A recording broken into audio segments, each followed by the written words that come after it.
तर नमस्कार सगळ्यांना, स्वागत आहे तुमचं आमच्या गावाकडच्या ब्लॉग मध्ये। आज ना आपण सुरुवातच आपल्या कॉमेडीच्या रील्स पासून करणार आहोत। तुम्ही बघता ना रील्स बघता की ती फक्त आणि फक्त 30 सेकंदाची, पण त्या रील्सच्या पाठीमागे मेहनत किती तासांची असते ना, हे खरं तर फारच कमी लोकांना माहिती असेल। एका रीलचा एक डायलॉग जोपर्यंत बरोबर होत नाही तोपर्यंत एकदा दोनदा तीनदा चारदा पाचदा जोपर्यंत बरोबर येत नाही तोपर्यंत तो करावाच लागतो। सकाळी 10ला मी रील्स बनवायला चालू केलेलो, दुपारी 2 वाजले रील्स बनवून आवरायला, आणि जेवून आवरायला तर मग काय 3च वाजले। मग काय जेवलेली सगळी भांडी ठेवून दुपारी आम्ही थोडा वेळ झोपलो, आणि संध्याकाळी 5ला झोपून उठल्यानंतर जेवढी भांडी पडलेली ना, संध्याकाळी ना बारीक कांदा टोमॅटो कोथिंबीर चिरली आणि एक अंड्याचं ना ऑमलेट बनवून घेतलं।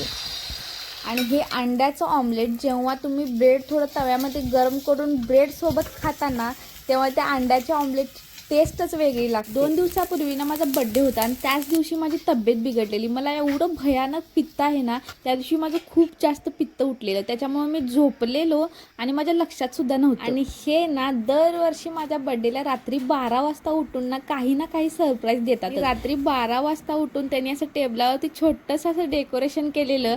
खूप छोट्या छोट्या गोष्टी असतात, पण आपल्या मनाला ना खूप मोठा आनंद देऊन जातात। म्हणूनच म्हणतात ना, एक काळजी घेणारा नवरा हजारो श्रीमंत आणि सुंदर मुलांपेक्षा कधीही भारीच असतो। अशा तऱ्हेने यावं 35 वर्षाची झालेली आहे। तर चला आजसाठी एवढंच, भेटूया पुढच्या व्हिडिओमध्ये, तोपर्यंत धन्यवाद।